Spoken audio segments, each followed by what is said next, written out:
What do we know about this? So just about half an hour ago, the U.S. Trade Rep's office came out and said that the U.S. and Taiwan are starting formal talks on this trade initiative. That in itself is not surprising. There were consultations on how those talks could happen earlier in the year. And also, of course, a few months ago, the U.S. came out with this trade initiative for the Indo-Pacific that did not include Taiwan. And so there was an expectation that there would be a separate deal between the U.S. and Taiwan.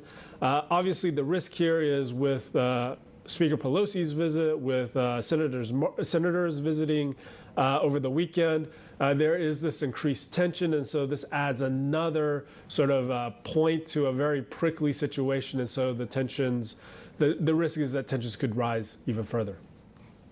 Taiwan and China have a very close trade relationship. I have to wonder, what is any kind of form of retaliation we could see from Beijing on the trade front, or are they pretty limited given that relationship?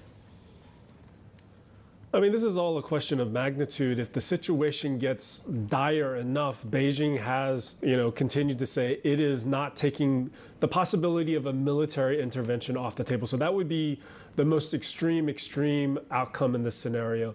I think, given that, Beijing's willingness to cut even deeper into trade ties that will both hurt Taiwan, but also importantly hurt China in a time when the economy is already weak. I think it depends on how dire the situation is and how aggressive Beijing feels it has to be with the situation in terms of Taiwan and its relationship with the U.S. and other countries around the world.